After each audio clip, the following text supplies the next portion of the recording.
Them Alive by Nace. Read by Al Richardson.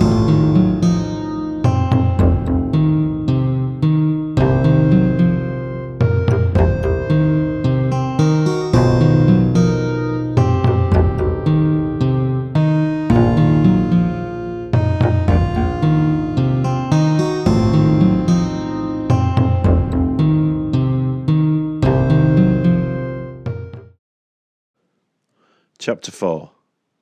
In his houseboat bound for Colombia, Dyke frowned, searching his memory for the exact means of his escape from that torturous night in the pasture of the great Texas ranch. He remembered blacking out again and again, coming to for a few moments, trying to move, wanting to stanch the flow of blood that would be soon completely drained from him, and then falling into unconsciousness again. Somebody had come up on him soon after the calf had moved on. Who had it been? Yes, one of the ranch vaqueros, the man who had undoubtedly saved his life. He told Dyke later that he'd heard voices out in the pasture and had ridden out there to investigate, thus happening upon the wounded man. Dyke rubbed his forehead as he stood in the houseboat, recalling a dark woman, Mexican, the wife of the cowboy, as she bent over him.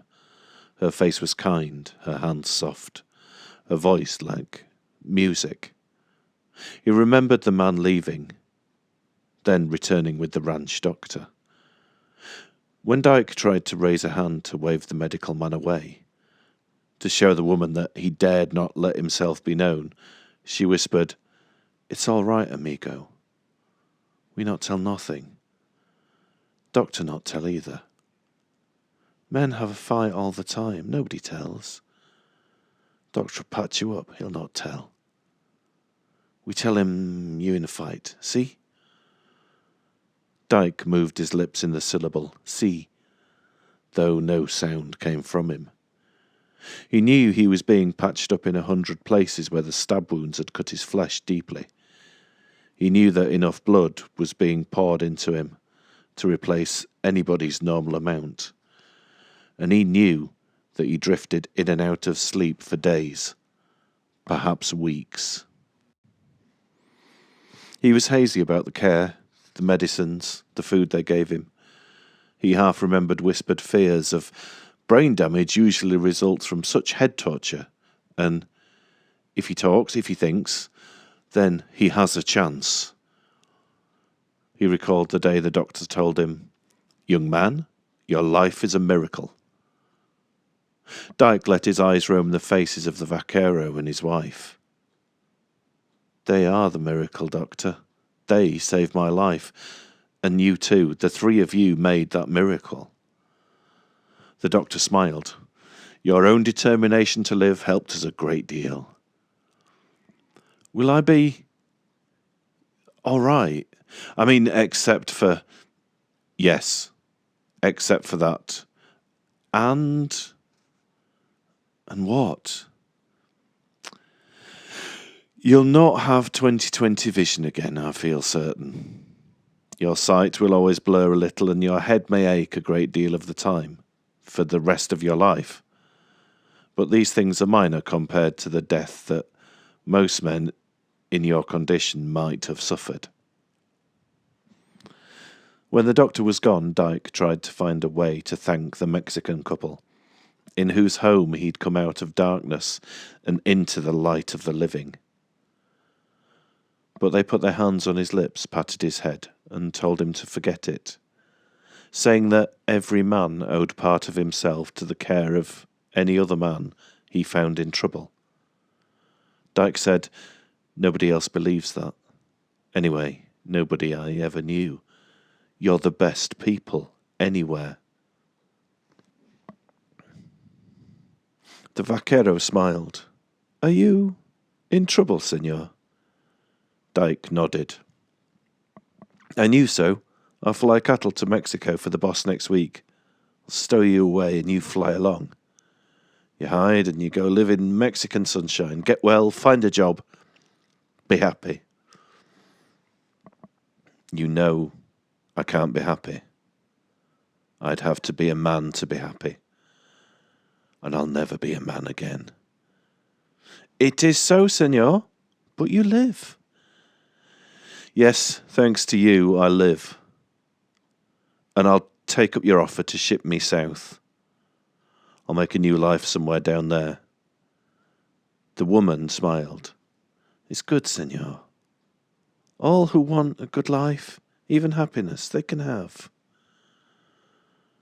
And so Dyke lived in Mexico for a year, wanting to move still farther from the United States.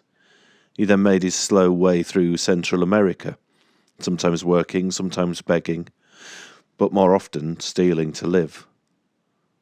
Landing on the coast of Colombia at last, he moved on, finding his home on the island that has been his refuge ever since. And every moment of the years he promised himself that he would go inland someday, seek out the town where Pete Stewart had said he was going to live. A place called Ibac. Pete would pay for his torture of Dyke. He would pay with his life. And when Pete had paid, the others would pay too. Zeb and Kane and Ryan, all of them would pay. But not in money. Dyke didn't covet the 2 million now. Not even if the men still had some of it left, which he doubted. They would pay with their lives. 11 years was a long time, long enough to transform a boy into a man, mature him into the certainty that money was not everything a human being could live for. Far more important was vengeance, torturing vengeance, killing vengeance. Dyke brought himself back to the present slowly, seemingly reluctant to release the miserable past from his mind. But at last, glad, perhaps for the first time, to be alive and to be here in this moment. Ahead of him was the coast of Colombia, and over his shoulder he saw Malpelo Isle. He couldn't spot any movement on it now, but he knew it was still covered with thousands, perhaps millions of mantises. The beasts he would live among, when he had made a friend of, or at least forced tolerance from, the one he had aboard his boat. When he reached the little coastal settlement where he always tied up, he ran the boat close to the pier he'd built many years ago and made the ropes fast, adding extra security because of the mantis. He hoped the usual crowd of natives wouldn't descend upon him. He wanted to coax his mantis onto land and back to his jungle cabin without having to explain him to any garrulous South American Indian. Besides, he might want to use some of the natives as food for the beast someday, thus practicing for the latter the greater success of his plot for revenge. He muttered aloud, "A name. The thing's got to have a name. Animals learn their names right off. When I was a kid, my dogs always came when I called them. I'll teach this mantis to know who he is and to come when I call. But what will it be? How do you name a beast whose sole purpose is acting as your instrument of boiling revenge, of mind-racking torture, of slow, horrendous death? Well, how about Slayer? The man-sized bug is going to slay for me, time after time for practice, and 4 times for real. I can already see that he and I will both like the killing so well we'll spend the rest of our lives doing it. Slayer will be the torturer, but I'll be the watcher, the enjoyer, the cheerer on. I love watching my great green mantis as he rips into bodies, as he eats them part by part. I'll feel excited, obsessed, I'll grow tall in the feeling, and when we get to the 4 who tortured me, I'll help Slayer gouge out their eyes and rip off their ears and their toes and every semblance of their maleness. Slayer and maybe other mantises will give me the greatest pleasure of my life. The way they chomped up the people on Malpelo. I know they'll love the people meat I hand them, and so will I. He went down to the galley, brought up a chunk of meat and nailed it to the end of a long pole. He was still alone, none of the natives having shown up, and that was strange, almost too unusual to be believed. Then he remembered the tidal wave and the quake. They didn't appear to have attacked here, but the people could have seen the action, or the ocean, or on Malpelo, and hidden in their homes. Or they could have left the coast, dashed deep into the jungle in the hope of escaping the power from the bottom of the heaving sea. Some of the coastal villages in this remote region were as civilized as anybody else, but others were steeped in superstition and witchcraft, and the belief that any rage of nature signified something evil about to happen to their nation or the world. Anyway, Dyke was glad he was alone. He went to the sleeping mantis, captive in the iron-bound net, and shook the beast's prison. Slayer, it's time to go. Slayer. Slayer, that's your name. Slayer, wake up and listen to me. The mantis awoke with a hissing sound, lifted its wings a few inches with a whirring noise, so loud that Dyke stepped back in surprise and a little fear. Then the beast grabbed at the net that held it in. Dyke extended his pole with the slab of meat attached. Meat, Slayer. Come and eat the meat, Slayer. The creature's protruding eyes spied the animal flesh and tried to reach out to grab it. But the net held, and the insect fell back upon its enormous hind legs. Dyke secured the closing of the net with an iron bar, then began to pull gently, urging the beast to follow the meat that would make the journey inland just ahead of him, all the way to Dyke's cabin. The beast made a second and a third run for the food, and with each short run, Dyke got the creature closer to the pier. He kept talking, his words low and slow, always soothing, always urging the mantis forward. At last the beast began to move ahead inside his net, trotting beside Dyke as he held the meat in front of the monster. Down the pier they went up a half-hidden path that led towards the shack. Every step of the way Dyke kept calling the beast by name. He fancied, long before their 2-hour hike into the dense growth of the Colombian jungle had ended, that the great insect was turning his head when Dyke spoke his name, letting his bulging eyes leave the sight of the meat and respond to his would-be master's calling. Dyke said out loud, "Of course it'll take him a while to understand who he is. I can't make it happen in 2 hours or 2 days. But I think I can in 2 months. And then by then I'll have some kind of potion that will keep him and his friends on Malpelo from eating me." As they neared the end of their island journey, Dyke asked himself, "How will I get Slayer out of his net and into the cage where I keep captured animals until I want to kill and eat them? It's made of iron bars and ought to hold him, but God, can I get him into it?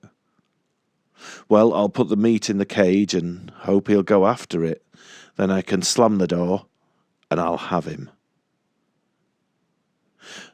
That was what he started to do, but It didn't quite work the way he'd planned it. He tied Slayer's rope to a tree and secured it with the iron bar. He tossed the meat into the cage and turned to loosen the net. He saw that the great insect's eyes were upon the prize, his clawed hands reaching towards it, his jaws working fast and hard.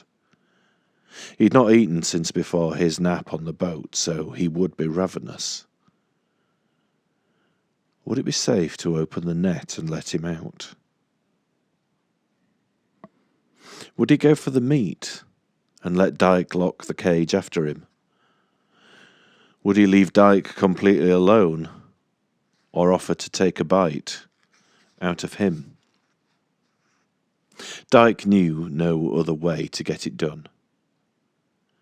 If he put beast and net into the cage, Slayer could become entangled in the ropes and injure himself too much to be of any use to Dyke, and the beast had to stay whole. He could not eat 4 men piece by piece if he were not healthy and hungry and in possession of all his appendages. So Dyke loosened the opening carefully, slowly, only a fraction at a time. The cage door was ajar, and the meat was in plain sight there. As the net lost its tautness, Slayer began to move rapidly, his enormous eyes darting about, but always coming back to the food ahead of him. The green body rose to its full height, the wings moving upward a little, as though to stretch and thus rest. As the insect moved into the cage, there was a movement behind Dyke. But the man slammed the cage door shut without looking elsewhere. He locked it at once, knowing he had to imprison the beast before things went the other way. He sensed a rush of something past his legs, but he gave it no heed. Too late. He saw, to his groaning horror, that 2 of his monkeys had slipped between his legs and dived into the cage along with the mantis. They were chattering as they scurried round the cage walls now, their long tails swinging from bar to bar, the way they'd done 1,000 times in the past when the cage was empty. It was one of their favourite playhouses. But there would be no play for them now. Dyke knew, and there was nothing he could do to rescue them. Not unless Slayer got so wholly intent upon his meal of the animal meat that he paid no attention to anything else. That might give Dyke a few seconds to unlock the door, open it a crack, and let out his pets. But he wasn't betting on that happening. And it didn't. Slayer took his eyes off the dead meat and fastened them on the live food that was rushing about and chattering beside him. With a hiss that seemed to echo throughout the entire jungle, he grabbed a monkey with each clawed hand and cracked their heads against the concrete floor of the cage. The heads broke, fell apart. The beast scooped out the brains from one and then the other, and within seconds he was ripping off the furry hides, digging into the bodies, lapping up blood and stuffing entrails into his mouth, chewing as if he'd never been fed before, greedily, in gulps that slurped loudly with every bite. Dyke fell back. He hated losing the pets. He trained them to do tricks in the 2 years he'd had them. They'd furnished much amusement for him when he was there. But after all, their deaths had told him something he needed to know. Slayer preferred his food live. That new information would come in handy when Dyke took the beasts to Ibak to kill Pete, and then went on to kill the others. The running things would attract the insect's eyes and its hunger, and it was a damn cinch that Pete Stewart would be running when he saw prehistoric praying mantises coming after him. All at once Dyke heard a noise behind his shack. He ran round the house quickly. He thought he'd heard the sound of the back door closing. If he had, then something human had been in the cabin. He had little trouble with the natives. He'd seldom known them to steal from him, but sometimes they helped themselves to his stores of food and equipment when he was gone, so he always locked his cabin. Since his beating of 2 men, half killing them last year, he'd had no further molestation. But had they begun robbing him again? He saw that one of the windows was smashed in, and as he reached the back steps, he ran pell-mell into a South American Indian who he'd seen many times, with whom he talked again and again. The man's hands were filled with Dyke's supplies: a quarter of meat, cans of fruit, a sack of sugar, a tin of flour. Dyke caught the man by the shoulders, forced him to drop his arms, strewing the stolen goods.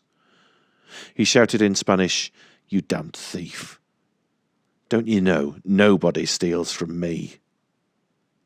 The native wrenched in Dyke's grasp, trying vainly to break the hold.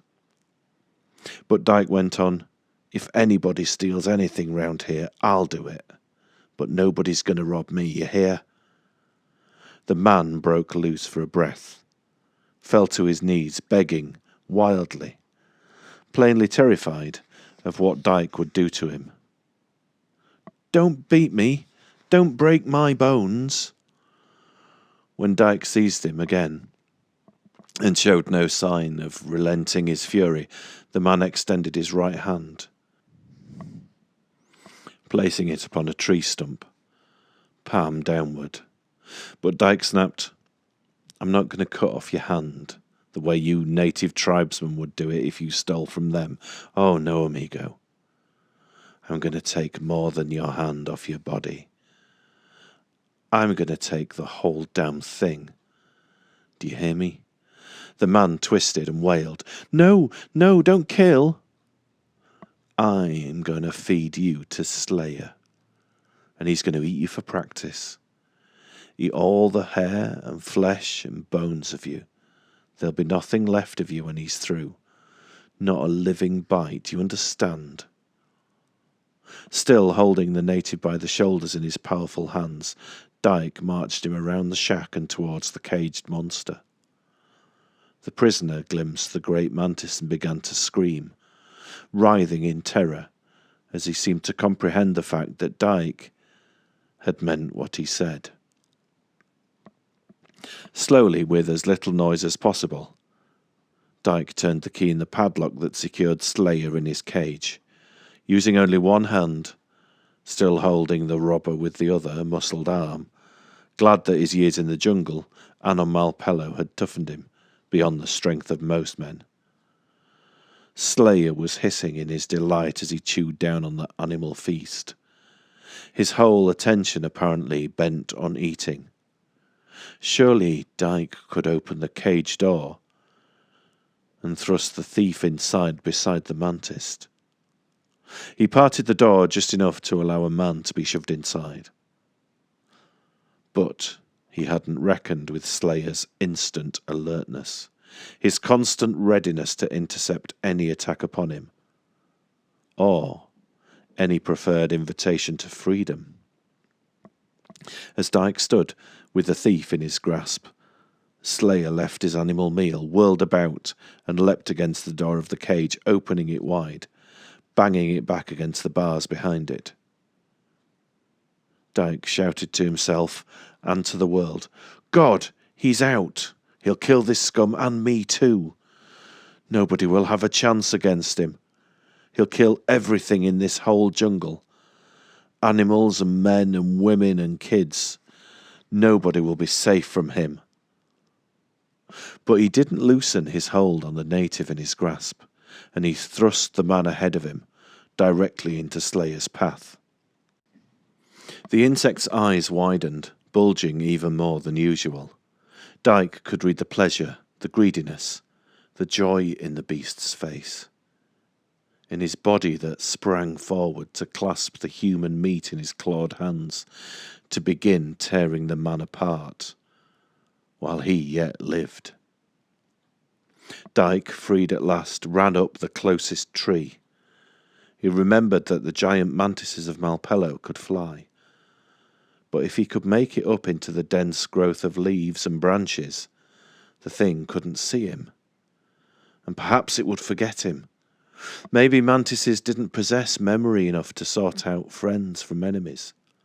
It could be that they lived entirely by instinct, the intuitive fight to eat to live. He settled himself in the entangled forks of two intertwining trees high above the ground where Slayer was devouring the screaming native. He might as well enjoy the sight of this man's death and study the technique of the monster's man-killing power. Just in case he was able to escape the beast's claws himself and to coax the creature back into the cage, he would benefit greatly by this watch and see. His imperfect vision barred his catching every detail, but he was able to see enough to know how Slayer worked. The insect hopped upon the man with both feet, rendering the thief powerless. Then Slayer snapped off the right leg and began to eat the flesh from it, seeming to relish the weird wailing of the man beneath him.